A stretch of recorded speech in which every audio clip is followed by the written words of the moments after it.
बसपा सरकार के दौरान हुए 1400 करोड़ रुपए के स्मारक घोटाले में ईडी ने अपनी कार्रवाई को तेज कर दिया है। जांच एजेंसी लोक निर्माण विभाग के तत्कालीन मुख्य अभियंता और वर्तमान में भाजपा विधायक त्रिभुवन राम से पूछताछ की योजना बना रही है।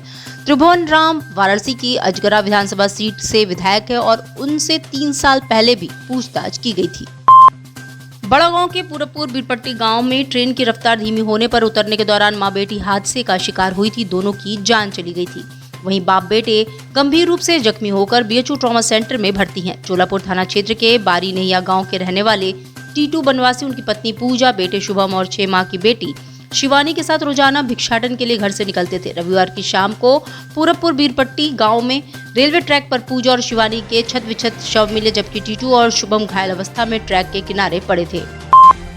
मिर्जामुराद क्षेत्र के खजूरी चौकी के सामने राष्ट्रीय राजमार्ग 19 पर रविवार की रात हुए हादसे में घायल डीसीएम चालक गाजियाबाद के पाल रोड जातव कॉलोनी अर्थरा मोहन नगर निवासी अमित कुमार की इलाज के दौरान मंगलवार को मौत हो गई।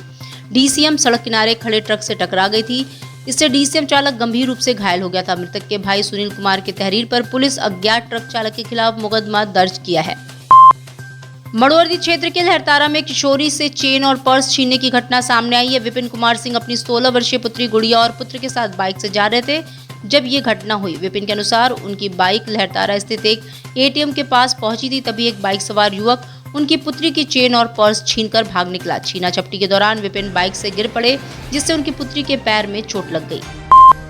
लंबे समय से लंबित मांगों को लेकर विद्युत कर्मियों ने मंगलवार को पूर्वांचल डिस्कॉम के भिखारीपुर स्थित एमडी कार्यालय के बाहर अनिश्चितकालीन भूख हड़ताल शुरू की।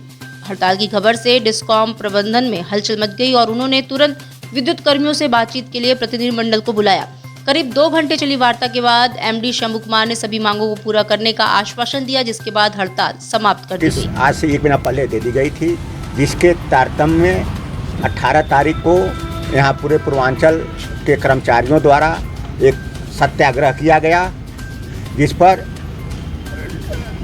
आर.के. जैन डायरेक्टर द्वारा हमको बुलाया गया वार्ता के लिए, जिसमें उन्होंने कहा कि जो डमी स्टाफ हैं, जो अधिकारियों के बंगले पर या उनकी गाड़ी चला रहे हैं, उनको निकाला जाएगा, जो कार्य कर रहे हैं उनको नहीं निकाला जाएगा।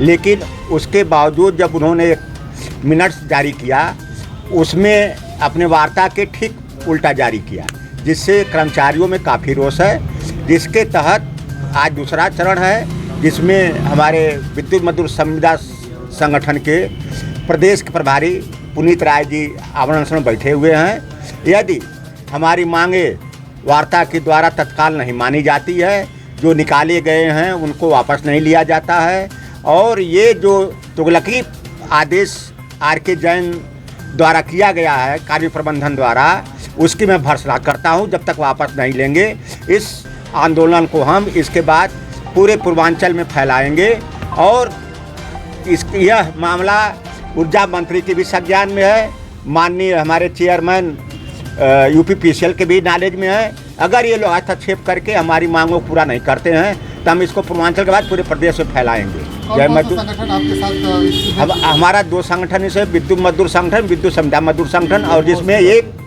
मोर्चा संगठन जो बाबुओं का संगठन है, उनके प्रदेश अध्यक्ष का भी हमको समर्थन प्राप्त है। उन्होंने फ़ोन द्वारा हमको अपना नैतिक समर्थन दिया कि जो भी आप आंदोलन करेंगे, आपके आंदोलन में हम साथ हैं।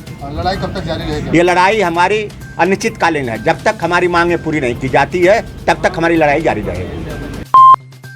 कार्तिक पूर्णिमा के दिन बनारस के घाट 12 लाख दियों की रोशनी से जगमगाएंगे। इसके अलावा कुंडों व शहर के अन्य स्थानों पर लगभग 9 लाख दिए जलाए जाएंगे। मान्यता है कि उसकी छटा निहारने के लिए देश विदेश से सैलानी भगवान शिव की इस पावन नगरी में पहुंचते हैं।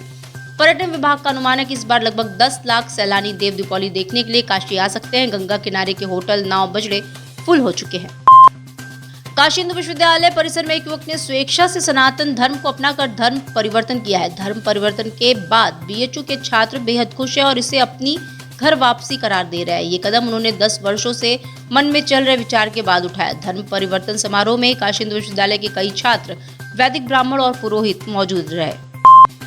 संपूर्णानंद स्टेडियम के कथित नाम परिवर्तन को लेकर कांग्रेस ने राज्यपाल के नाम संबोधित ज्ञापन प्रशासन को सौंपा। महानगर कांग्रेस अध्यक्ष राघवेंद्र चौबे के नेतृत्व में मंगलवार को बड़ी संख्या में कांग्रेस कार्यकर्ता कलेक्ट्रेट पहुंचे। जिलाधिकारी की अनुपस्थिति में उन्होंने एडीएम सिटी को ज्ञापन दिया। कांग्रेस नेताओं का आरोप है कि स्टेडियम का नाम बदलकर काशी की सांस्कृतिक विरासत का अपमान किया जा रहा है। कहा जाए उनको एक श्रद्धांजलि दी गई थी कांग्रेस के द्वारा स्टेडियम बना के उनका नाम पे रख करके। मोदी जी द्वारा जल्दबाजी में बनारस की भावनाओं के विपरीत जा करके उनके मान सम्मान पे जो ठेस पहुंचाने का काम किया गया। हम लोग 20 तारीख की पूर्व संध्या से लगातार कांग्रेस के लोग इस पे अपने वरिष्ठ लोगों के मार्गदर्शन में आदरणीय हरीश श्रीवास्तव जी, प्रमोद पांडे जी, राजेश्वर पटेल जी, तमाम हमारे सतनाम सिंह जी, अपने प्रदेश अध्यक्ष जी, आज पूरे उत्तर प्रदेश में इस तरह का प्रदर्शन और पत्रक की कार्रवाई हो रही है। और हम सब लोग जब तक वहाँ पे बोर्ड नहीं लग जाएगा, पुनः उनका नामकरण पुनः डॉक्टर संपूर्णानंद जी के नाम पे नहीं हो जाएगा उस स्पोर्ट्स कॉम्प्लेक्स का, तब तक संघर्ष रहेंगे। अगर उनके पास बजट नहीं है तो उसको भी स्वीकार कर लें। हम बनारस के कांग्रेस के लोग, बनारस वासियों से हम मांग करके वहाँ पे गेट का निर्माण उनके नाम पे कराने का काम करने का काम करेंगे।